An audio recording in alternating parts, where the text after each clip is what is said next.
Waalaikumsalam warahmatullahi wabarakatuh.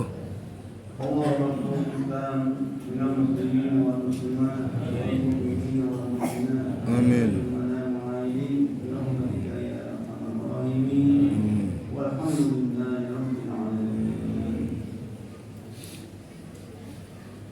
Allahu Akbar, Allahu Akbar, Allahu Akbar, Allahu Akbar, Allahu Akbar, Allahu Akbar.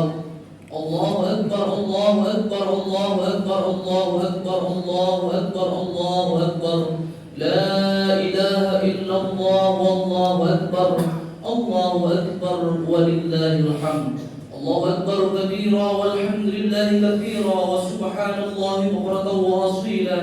لا إله إلا الله وحده صدق وعده ونصر عبده وعز جنده هزم الأحزاب وحده. لا إله إلا الله والله أكبر. الله أكبر ولله الحمد. الحمد لله رب العالمين. اللهم صل وسلم على سيدنا وحبيبنا وشفينا ومولانا محمد. فيا عباد الله أوصيكم وإياي بتقوى الله وطاعته فقد فاز المتقون. معاشر المسلمين وزمرة المؤمنين رحمكم الله. Bersyukur kepada Allah Subhanahu wa taala, bersalawat kepada Rasulullah sallallahu alaihi wasallam. Kita semua berharap di momentum hari raya Idul Adha ini kita senantiasa mendapatkan ridha dan pertolongan Allah Subhanahu wa taala, dan kita bersama-sama menjadi bagian daripada pejuang-pejuang agama Allah Subhanahu wa taala, dan kita kelak di surga bersama-sama. Dan tentunya kita berharap kepada Allah Subhanahu wa taala, mudah-mudahan momentum Idul Adha ini menginspirasi kita semua untuk menjadi hamba yang semakin baik, sehingga kita tidak termasuk orang-orang yang merugi, di mana orang yang membuang sia-sia waktu hidupnya. Mereka membuang sia-sia kesempatannya untuk menjadi hamba yang terbaik, hamba yang dicintai Rasulullah sallallahu alaihi wasallam, hamba yang mendapatkan keberkahan darinya, hamba yang senantiasa banyak bersyukur kepada Allah Subhanahu wa taala. Jamaah sekalian yang berbahagia, ma'asyiral muslimin wa zumratal mu'minin rahimakumullah. Di momentum Idul Adha ini mari kita bersama-sama merenungi berbagai macam kejadian yang terjadi di sekitar kita. Apapun yang terjadi di sekitar kita sesungguhnya itu bagian daripada cara Allah memuji kepada kita. Idza ahabballahu 'abdan ibtala, ketika Allah mencintai seorang hamba pasti Allah akan memujinya. Maka momentum Idul Adha ini adalah momentum menuji kesabaran kita, di mana Allah Subhanahu wa taala memberikan berbagai macam momentum atau peringatan-peringatan yang sesungguhnya itu adalah pelajaran bagi kita semua. Hadirin jamaah salat Idul Adha yang dimuliakan oleh Allah Subhanahu wa taala. Pada masa kepemimpinan Al-Walid bin Abdul Malik, ia memiliki inisiatif untuk memperluas kekuasaan Islam di utara menyeberangi lautan Mediterania. Khalifah Afrika saat itu, Musa bin Nasir, diberikan amanah untuk menyiapkan pasukan terbaik dengan armada yang tangguh. Tariq bin Ziyad ditunjuk sebagai pemimpin pasukan untuk masuk ke wilayah Andalusia. Maka kemudian Tariq bin Ziyad bersama 7.000 pasukan Islam dengan armada yang begitu tangguh mampu menyeberangi Selat Gibraltar. Setelah sampai di pantai di bawah Jabal Tariq hari ini atau Gunung Gibraltar, Tariq bin Ziyad kemudian membakar perahu-perahu mereka, lantas kemudian maju di depan para pasukannya seraya berkata, "Wahai manusia, mau kemanakah kalian sekarang? Di belakang kalian adalah lautan, dan di depan kalian adalah musuh-musuh Allah Subhanahu wa taala. Tidak ada pilihan bagi kalian kecuali ishtariman atau syahidan. Kalian hidup mulia dengan menggapai kemenangan atau kalian mati syahid." Statement yang disampaikan oleh Tariq bin Ziyad ini kemudian membakar semangat umat Islam. Walaupun musuh-musuh Islam di utara begitu kuat, tetapi karena sudah tidak ada pilihan di belakang mereka lautan, armada mereka sudah terbakar, maka tidak ada cara lain kecuali mereka bertawakal dan bersabar kepada Allah Subhanahu wa taala.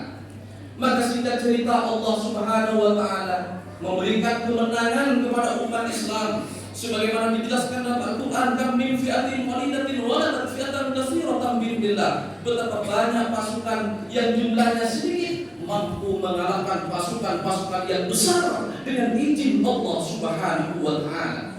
Tahun demi tahun umat Islam berjuang terus di bumi Andalus. Mereka menyebarkan Islam semakin melenceng di utara. Bahkan tahun demi tahun, bahkan abad demi abad, pada abad ketiga umat Islam mampu mengislamkan hampir daerah-daerah di semenanjung Iberiyah. Hadirin yang dimuliakan Allah Subhanahu wa taala, pada saat itu Islam berada pada puncak masa kejayaannya. Umat Islam membangun kota-kota gemerlap dengan lampu-lampu di jalan. Pada saat itu Eropa masih dalam kegelapan, tetapi umat Islam membuktikan bahwa ia mampu membangun peradaban yang luar biasa. Kota Granada, kota Cordova, dan banyak kota-kota lainnya dibangun masjid-masjid yang megah dengan istana-istana yang indah. Umat Islam menguasai peradaban karena umat Islam memiliki fondasi pengetahuan yang luar biasa. Mereka berpegang teguh kepada ajaran Al-Quran dan Sunnah Rasulullah SAW. Pemuda-pemuda Eropa saat itu memiliki impian untuk melanjutkan studinya di Cordova, memiliki cita-cita untuk berkunjung ke kota metropolitan pertama di dunia. Umat Islam berkontribusi besar terhadap peradaban dunia. Hadirin yang dimuliakan Allah Subhanahu wa taala, namun sayang begitu sayang, ketika umat Islam berada di puncak kejayaannya, justru mereka lengah dan lalai. Mereka lupa dengan perjuangan nenek moyangnya. Mereka lupa bahwa dulu Tariq bin Ziyad mati-matian mempertahankan wilayahnya. Mereka berjuang dengan pasukan yang tidak berimbang. Umat Islam sudah mulai dijangkiti penyakit ruahan, hubbud dunya wa karahiyatul maut. Mereka cinta terhadap dunia dan takut mati. Umat Islam pada saat itu saling berebut kekuasaan. Umat Islam pada saat itu terpecah menjadi beberapa taifah, menjadi beberapa kelompok-kelompok kecil, sehingga membuat umat Islam yang awalnya kuat menjadi lemah. Di sisi lain, raja-raja Kristen di utara bersatu padu untuk mengusir umat Islam dari tanah Spanyol. Maka hadirin yang dimuliakan Allah Subhanahu wa taala, kejayaan Islam yang begitu gemilang hancur hanya dalam semalam. Umat Islam ditaklukkan, raja-rajanya dipenjara. Umat Islam hanya memiliki dua pilihan: mereka pulang ke tanah leluhurnya di Arab sana atau di Afrika Utara, atau mereka harus rela dibaptis di masjid-masjid yang sudah berganti profesi menjadi gereja. Gema takbir di masjid-masjid, lantunan Allahu Akbar di masjid-masjid harus diganti dengan lonceng atau bel masuk, tanda ibadah orang-orang Kristen. Saudara yang dimuliakan Allah Subhanahu wa taala, betapa sedihnya di saat itu umat Islam yang awalnya menjadi penguasa kini menjadi imigran-imigran yang tertindas, yang mereka harus pergi dari tanah Spanyol. Hadirin yang dimuliakan Allah Subhanahu wa taala, cerita ini bukan sekedar dongeng, tapi cerita ini harus menjadi ibrah bagi kita yang hidup di bumi Nusantara. Mari kita tanyakan kepada diri kita sendiri, akankah syiar Islam akan bertahan di bumi Nusantara di hari kiamat? Akankah anak cucu kita mampu memperjuangkan Islam sebagaimana hari ini kita berjuang?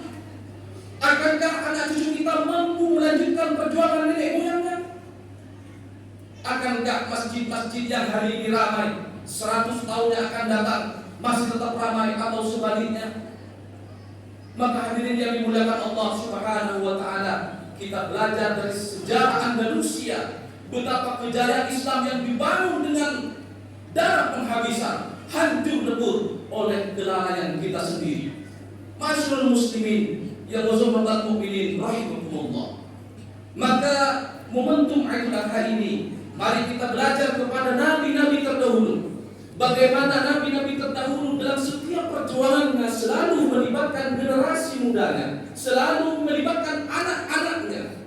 Al-Quran mengatakan kepada kita, وَلْيَخْشَى الَّذِينَ تَرَكُوا مِنْ خَلْفِهِمْ ذُرِّيَّةً ضِعَافًا خَافُوا عَلَيْهِمْ falyattaqullaha wal yaqulu qawlan sadida. Hendaklah khawatir seandainya orang-orang itu meninggalkan di belakang generasi yang lemah, generasi yang bodoh. Maka kata Allah, falyattaqullaha wal yaqulu qawlan sadida, agar kita tidak meninggalkan generasi yang lemah, generasi yang dikhawatirkan akan kesejahteraan mereka. Kuncinya ada dua: takut kepada Allah Subhanahu wa taala, dan ajarilah generasi muda, anak-anak kita berkata, berperilaku yang jujur dan berintegritas. Hadirin jamaah salat itulah hal yang dimuliakan Allah Subhanahu wa taala. Mari kita belajar dari Adam alaihi salatu wassalam. Ketika diperintahkan oleh Allah Subhanahu wa taala berkurban, maka Nabi Adam memerintahkan dua anaknya, watlu alaihim naba'ai Adam bil haqq il qarraba qurbanan fatuqbila min ahadihima wa lam yutaqabbal min al-akhar. Nabi Adam memerintahkan Qabil dan Habil untuk berkorban. Qabil berkorban, Habil berkorban. Kemudian Qabil kurbannya ditolak oleh Allah Subhanahu wa taala karena hatinya tidak tulus dan ikhlas karenanya. Sementara Habil ketika berkorban, korbannya diterima oleh Allah Subhanahu wa taala walaupun sapinya lebih kecil, tapi hatinya lebih tulus dan ikhlas karena Allah Subhanahu wa taala. Karena kurban bukan soal daging, kurban bukan soal jenis hewan, kurban bukan soal berapa berat dagingnya, tapi kurban adalah soal ketulusan hati kita. La yanalullahu luhuha wala dima'uha walakin yanalu taqwa minkum. Kata Allah, kurban itu bukan soal darahnya, bukan soal dagingnya, walakin yanalu taqwa minkum, tetapi kurban dinilai dari sisi ketulusan dan keikhlasan hati. Walaupun tiap tahun berkorban sapi 10, walaupun tiap tahun dia menyalurkan sedekah ke umat, tetapi hatinya diliputi dengan rasa riya, rasa pamer, ingin dipuja orang, maka sesungguhnya itu tidak akan bernilai di hadapan Allah Subhanahu wa taala.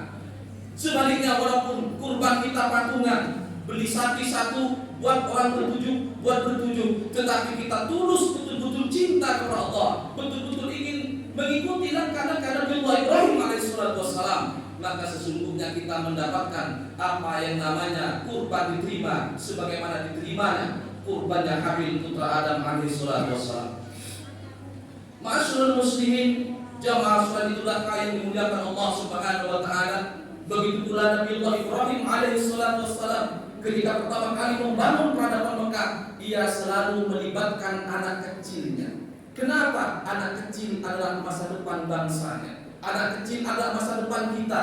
Usia kita 50 ke atas sudah tidak berarti apa-apa jika tidak mampu menyiapkan generasi masa depan. Karena generasi masa depan satu-satunya harapan kita untuk melanjutkan perjuangan kita, untuk terus mengibarkan panji-panji Islam, mengibarkan bendera Allah Subhanahu wa taala.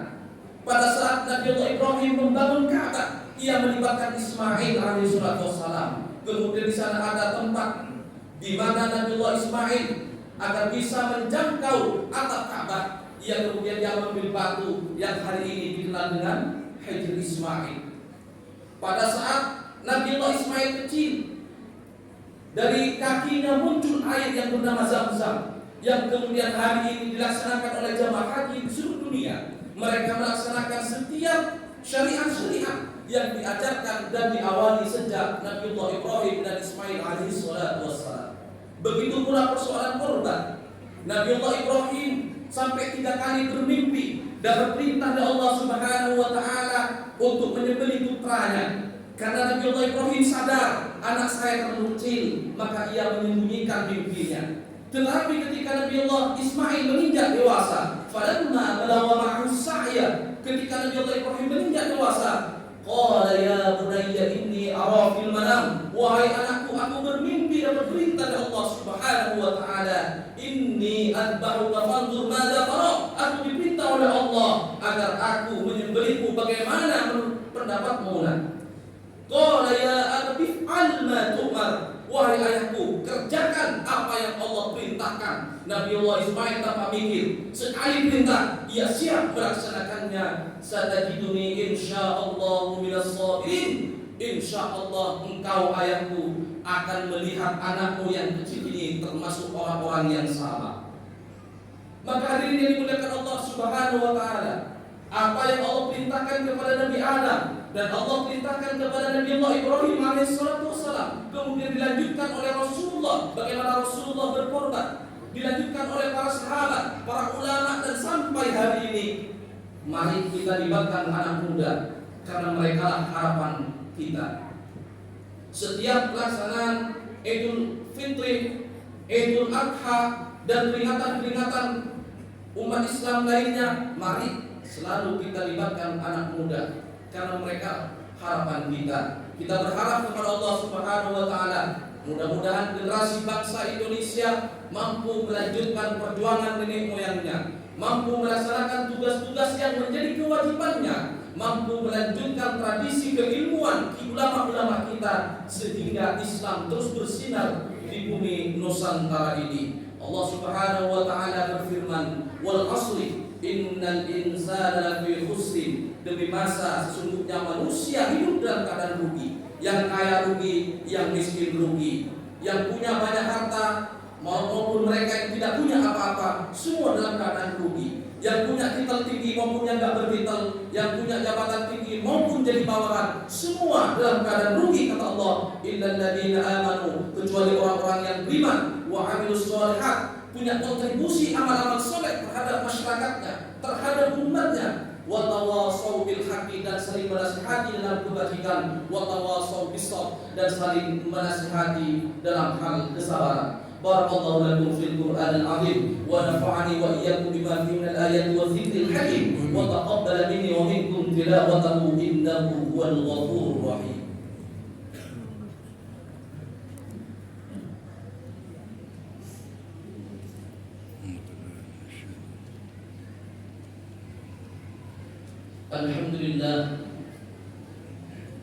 Alhamdulillahilladzi ja'ala baldatana Indonesia aminatan mutmainnah alladzi ataha rizquha rawadan min kulli makan fasyukru lahu wajibun liman sakana fiha.